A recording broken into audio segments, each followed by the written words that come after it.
Throughout history, empires have risen and fallen, leaders have been revered and overthrown, and revolutions have transformed the world.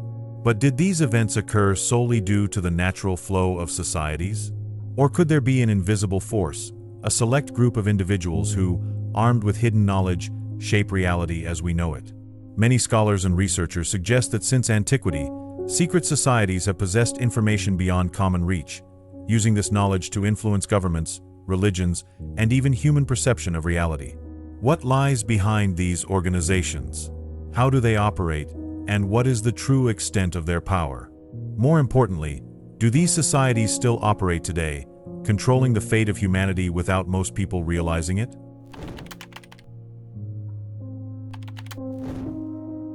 Since the dawn of civilization, ancient Egypt has stood out not only for its grand constructions, but also for its profound spiritual and scientific knowledge.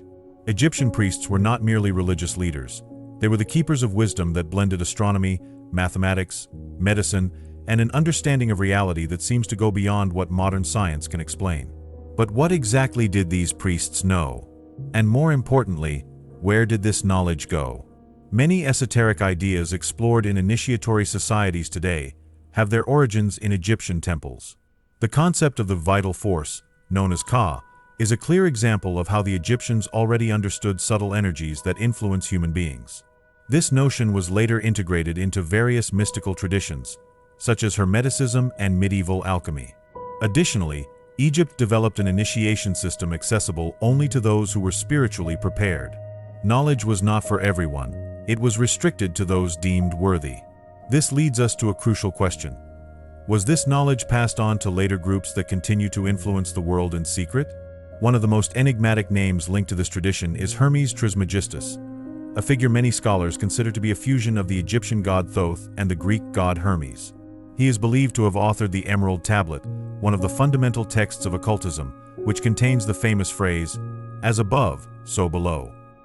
This principle suggests a direct connection between the spiritual and material realms, something esoteric societies continue to explore today.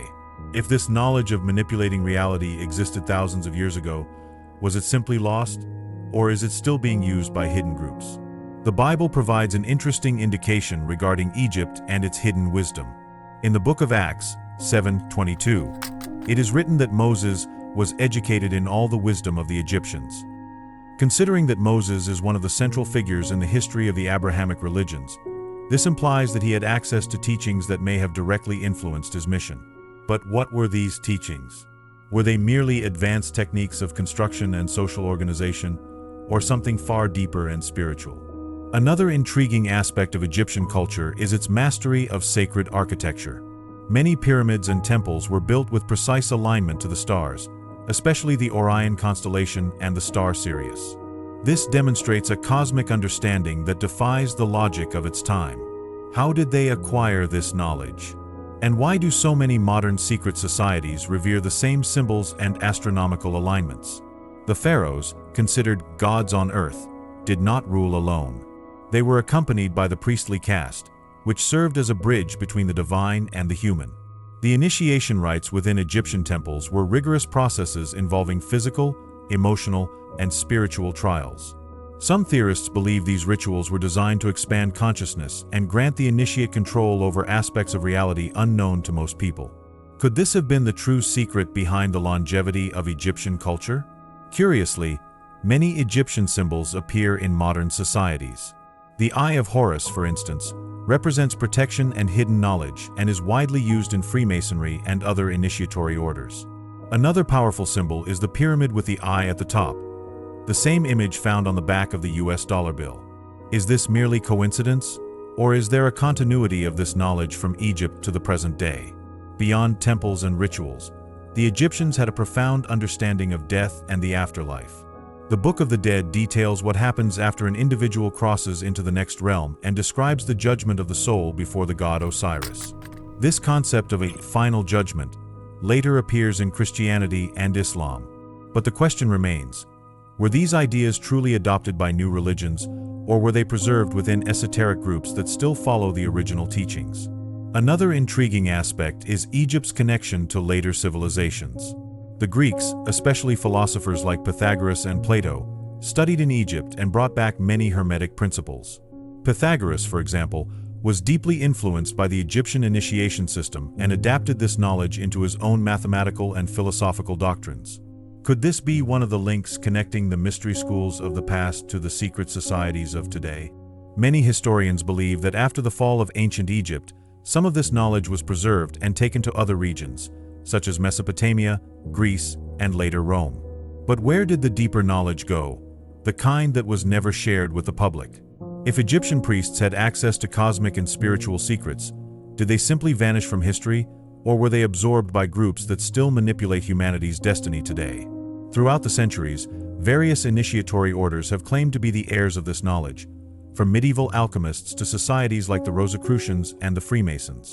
René Guénon himself, one of the greatest scholars of esotericism, argued that the primordial tradition was never lost, only hidden from those who were not prepared to understand it. If this is true, what are the implications for the modern world? Ancient Egypt was more than just a glorious empire. It may have been the cradle of knowledge so powerful that it had to be fragmented and concealed over time. And if this wisdom is still being used by societies that control global events from behind the scenes. In the shadows of the Judean desert, far from the turmoil of urban centers, there existed a community that rejected mainstream society and followed teachings passed down only to those deemed worthy. They were the Essenes, a mystical sect within Judaism that saw the world as a battleground between invisible forces, where only the spiritually prepared could comprehend the truth. But what exactly did they know? And why such secrecy surrounding their teachings? Unlike other Jewish groups of the time, such as the Pharisees and Sadducees, the Essenes believed that reality was corrupted and that a great transformation was about to take place. According to their writings, this change was not merely political or religious but cosmic. To them, there was hidden knowledge about the cycles of humanity, and only those who underwent initiation rites could understand the role each human being played in this grand scheme. This raises an intriguing question. Was this knowledge about cycles of rise and fall preserved and passed on to later societies? The Dead Sea Scrolls, discovered in 1947, revealed astonishing insights about the Essenes. One of the texts, known as the War of the Sons of Light against the Sons of Darkness, describes a spiritual conflict that resonates with many later esoteric traditions. But where did this idea come from? Unlike mainstream Jewish tradition, the Essenes believed that the material world was under the influence of spiritual forces that controlled human minds and destinies. This belief closely resembles Gnosticism, which later emerged with the idea that Earth was a domain of hidden forces imprisoning human consciousness. Could this have been knowledge too dangerous to be revealed to the masses? Curiously, the Essenes were known for their devotion to purification rites through water, a symbolic element present in various spiritual traditions. This practice suggests a possible connection with John the Baptist, who, according to many scholars, may have been an Essene. John preached the necessity of spiritual rebirth, preparing people for a great change that was approaching. If he was indeed an Essene, was his message of purification merely religious, or did it contain secrets about an imminent event understood only by the initiates? Another fascinating detail about the Essenes was their relationship with angels. Their writings mention names of spiritual entities that do not appear in the traditional Hebrew Bible, suggesting that they had access to ancient knowledge, possibly predating Judaism itself. Some of these entities were described as messengers of wisdom, while others were seen as corrupt forces manipulating earthly events. This concept echoes in later Christian tradition and European occultism, which speak of higher intelligences controlling aspects of reality. Were the Essenes attempting to communicate with these forces or merely protecting the world from their influence? Another interesting point is the social structure of the Essenes. They lived in closed communities where initiates underwent a long period of learning before gaining access to the most advanced teachings. This initiation model is similar to what we find in Freemasonry, the Rosicrucians, and various esoteric orders that emerged centuries later. Knowledge was always divided into degrees, with each level revealing only a portion of the truth. But what exactly lay at the highest level of the Essene teachings? The texts found in the Qumran caves reveal that they possessed their own calendar, based on lunar and solar cycles, differing from the traditional Jewish calendar. This may indicate that the Essenes had advanced astronomical knowledge and viewed time differently from mainstream society. Many occult traditions speak of ages of humanity and periods of great spiritual change. Could the Essenes have foreseen something we have yet to understand? Another intriguing element is the possible connection between the Essenes and the early Gnostic Christians. While the official church consolidated a more dogmatic view of faith, the Gnostics preserved the idea that reality was manipulated by invisible forces and that only hidden knowledge could free humanity. Many believe these concepts may have originated with the Essenes. But if that is true, where did this knowledge go? There is also a theory that the Knights Templar, centuries later, may have found traces of this Essene wisdom during their expeditions to the Holy Land. The Templars were fascinated by ancient texts and secret rituals, and many scholars believe they may have absorbed part of this knowledge and incorporated it into their practices. Could this explain why so many later secret societies seem to share concepts tracing back to Essene teachings? The fact is that the Essenes disappeared from history shortly after the destruction of the Second Temple of Jerusalem in 70 AD. But did their knowledge vanish with them? Some mystical orders, such as the Rosicrucians and even certain groups within the Kabbalistic tradition, claim to be heirs to this wisdom. But what was so important in these teachings that made them worth protecting for millennia? If the Essenes believed that humanity was trapped in a cycle of deception and spiritual manipulation, does that mean this control still persists today? Could there be groups operating behind the scenes that inherited this knowledge and use it to shape reality to their advantage?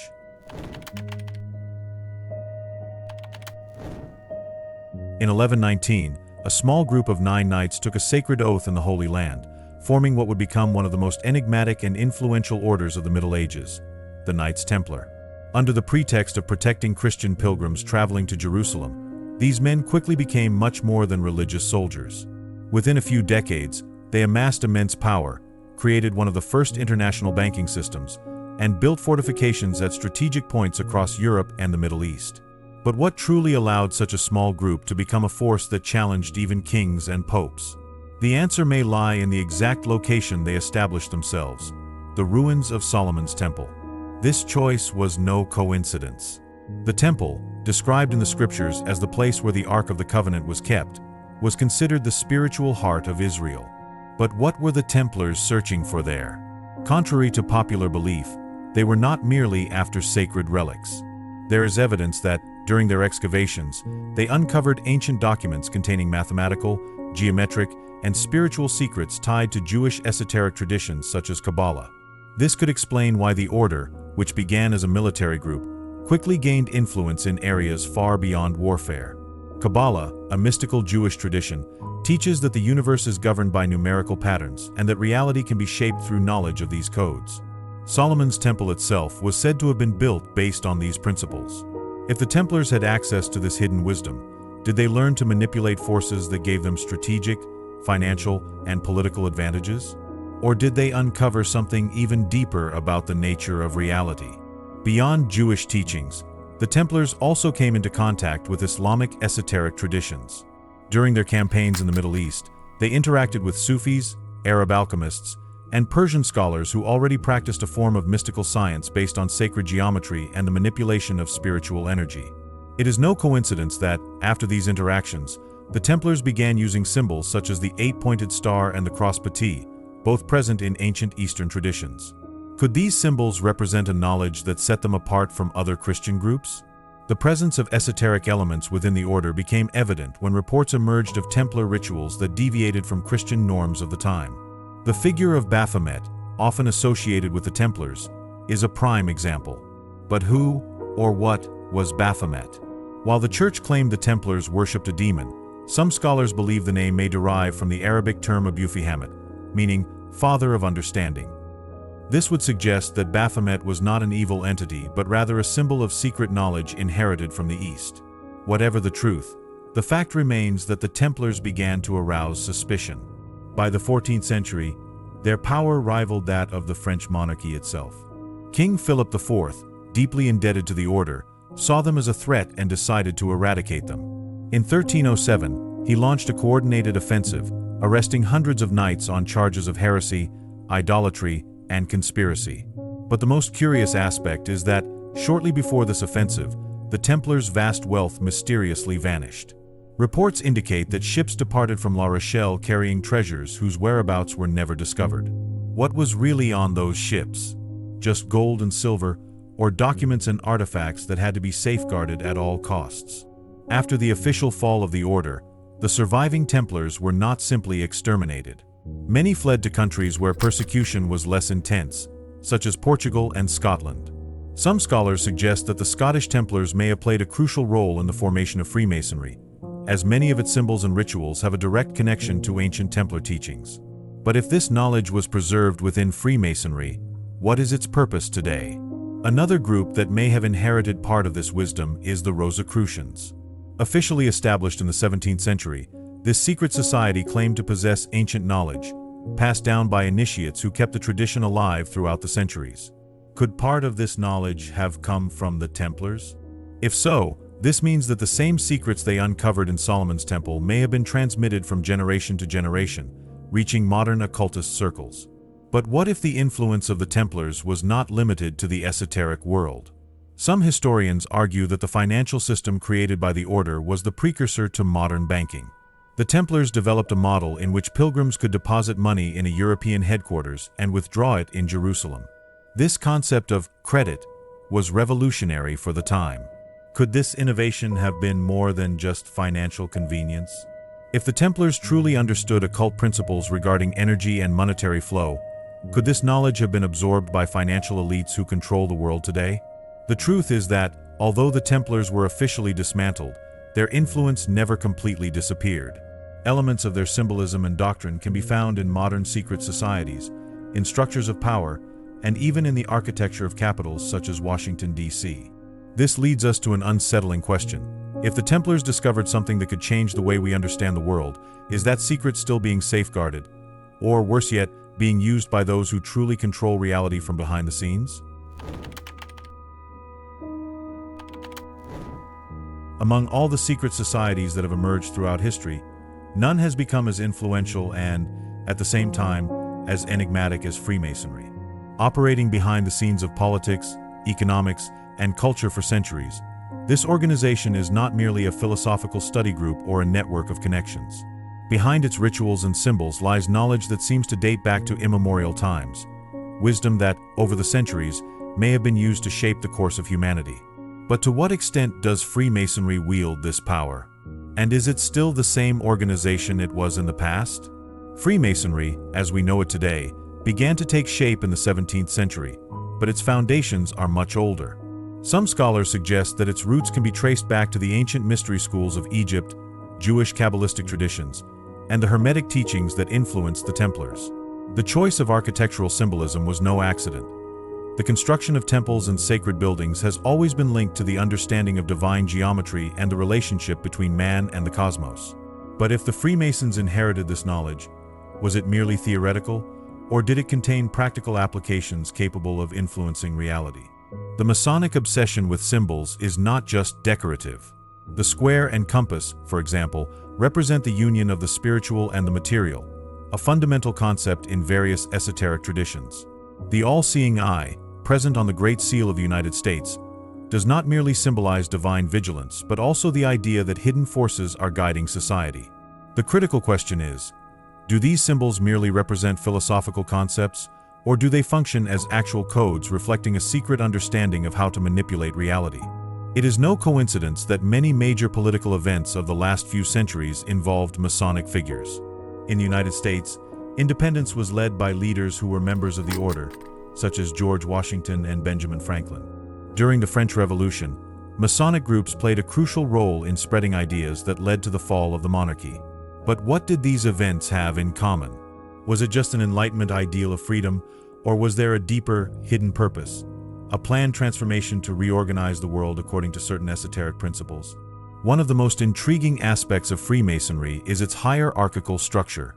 Unlike many organizations where all members share the same level of knowledge, Freemasonry operates through degrees of initiation, where only those who advance through the ranks gain access to deeper truths. In the lower degrees, initiates learn about symbols and moral values. But in the higher levels, the information becomes more selective and enigmatic. What is taught at the highest degrees? And what if this knowledge is not merely philosophical, but something that allows real control over the workings of society? There is evidence that Freemasonry preserves knowledge about human psychology, social engineering, and the manipulation of collective perception. Major mass communication strategies, influence techniques, and even the functioning of economic systems may have been shaped by principles known to Freemasons. The very notion of forming an invisible government has been mentioned by historical figures linked to Freemasonry. Could it be that, over the centuries, this organization has become a vehicle for something much greater, a structure operating behind the scenes, coordinating global events without the majority realizing it? One factor that raises even more suspicion is the presence of Masonic rituals within circles of power. Many political and corporate meetings around the world take place in spaces containing evident Masonic symbolism. Furthermore, gestures and signs used by international leaders indicate a hidden language shared only among initiates. Could this mean that major global decisions are not made openly but within closed temples, away from public scrutiny? Freemasonry's influence extends into the financial world as well.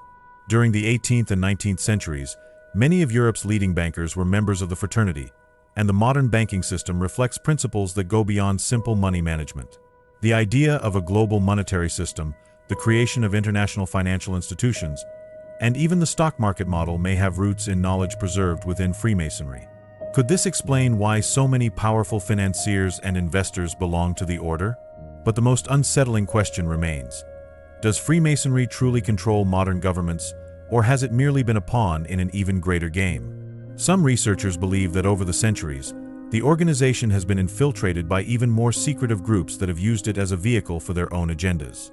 This may be the case with the Illuminati, a society founded in Bavaria in 1776, which supposedly penetrated Masonic circles and used them to advance a global project of absolute control. If this is true, it means that Freemasonry, once a guardian of esoteric knowledge and philosophical progress, may have been transformed into a large-scale manipulation tool. The lingering question is, who is really in control now? Among all the secret societies in history, none has sparked as much suspicion and as many theories as the Illuminati. Officially, the Bavarian Order of the Illuminati was founded on May 1, 1776, by Adam Weishaupt, a law professor who sought to reform the world through rational thought and the elimination of the church's and monarchy's influence. But there is something about this story that doesn't quite fit. If the Illuminati were banned in 1785, why do their ideas and supposed influence still appear in global events centuries later? Did the organization truly disappear, or did it merely change form, adapting to modern times? Unlike Freemasonry, which valued progressive learning and the preservation of ancient knowledge, the Illuminati had a direct and pragmatic purpose: infiltrate existing power structures and control them from within. Weishaupt and his followers were not just interested in gathering intellectuals for philosophical debates, they wanted to reshape society, reformulating its beliefs, institutions, and political structure. This strategy, known as indirect control, meant that the Illuminati didn't need to create a visible empire, they only needed to influence those already in power. But was this tactic abandoned, or has it only become more refined over time? The original writings of the Illuminati reveal an obsession with the manipulation of perception. Weishaupt believed that true power did not lie in military force or the economy, but in controlling narratives. According to him, whoever controls information controls reality. This concept may seem abstract, but when we look at the world today, it becomes eerily real. Who defines what is true? Who decides which ideas are promoted and which are discarded? If the Illuminati truly developed a system to shape public opinion, it has not only survived but has been perfected over the last few decades. A clear example of this is the dominance of mass media and social networks. What was once done through newspapers and radio stations now happens on a much larger scale, with algorithms controlling the flow of information to billions of people. But did this happen naturally, or was it an induced process? Since the 18th century, the Illuminati spoke of the need to restrict information from the common public and reshape collective morality to facilitate control. Is it a coincidence that today we see digital censorship, trend manipulation, and the selective promotion of certain ideologies? Another crucial aspect of Illuminati philosophy is the idea that the most drastic changes should not occur through direct imposition, but through carefully managed crises. In other words, if you want society to accept a radical transformation, you must first create a problem, a financial collapse, a conflict, a health crisis, and then present the solution that was already planned from the beginning. This strategy, known as problem reaction solution, can be identified in numerous moments of modern history. Wars that lead to the creation of supranational organizations, recessions that justify drastic financial changes, technological advancements that reduce privacy under the pretext of security. But who is truly pulling the strings behind the scenes? The global economy also seems to follow an Illuminati blueprint.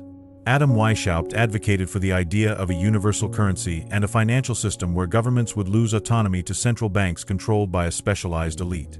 Today, we see clear movements toward this, with the digitalization of money, the gradual elimination of cash, and the centralization of economic decisions in a few powerful entities. But is this transition inevitable, or was it meticulously planned? Another intriguing point is the role of science and technology in the Illuminati agenda. For them, technological advancement was not just a tool for progress but a means of absolute control. Artificial intelligence, biometrics, nanotechnology, and even the exploration of human consciousness are all part of a much larger plan. Creating a system where every individual is monitored, predictable, and ultimately controllable. This could explain why so many innovations that could liberate humanity end up being used to increase surveillance and mass dependence on the system. But who truly dictates the pace of this technological advancement? Illuminati philosophy also suggests that the traditional political structure would eventually be replaced by a technocratic global government, where decisions would no longer be made by elected leaders but by experts who supposedly know what is best for humanity. In recent years, we have seen more and more power being transferred from national governments to supranational organizations such as the World Economic Forum, the Bilderberg Group, and the United Nations. But is this merely a natural reflection of globalization, or a carefully planned step towards centralized control? Finally, there is an even deeper and more disturbing aspect: the Illuminati's view on free will. To them, total freedom among the population would lead to chaos and disorder. Therefore, the ideal system would be one in which people believe they have a choice, but all options lead to the same predetermined outcome. This could explain why, in politics, economics, and culture, many major decisions already seem predestined, regardless of who is in power. If this theory is true, it means that the world as we know it is no longer under the control of nations and their governments, but rather of an invisible elite manipulating reality without us even realizing it. If the Illuminati never truly disappeared and continue to influence the world, what is their ultimate goal? To create a new global order? To establish absolute control over humanity? Or have they already achieved their purpose, and we simply haven't realized that we are living within a system that follows exactly what was planned centuries ago? Power has always been in the hands of the few, but its nature has changed over time. In the past, it was centralized in figures such as pharaohs, priests, kings, and emperors, all sustained by hidden knowledge that the majority of the population could never access. But with the advancement of technology and globalization, this control has become less visible and more sophisticated. If secret orders once preserved dominance over the mysteries of the universe, today that power seems to have shifted to something even more intangible: a global system that operates silently, influencing not only governments but also the very way we perceive reality. The idea that presidents, prime ministers, and kings rule the world is an illusion. They are merely pieces in a much larger machine, placed on the board to give the impression that power still belongs to nation-states. But behind traditional political structures, there are networks of influence that answer to no one and remain active regardless of who is in office.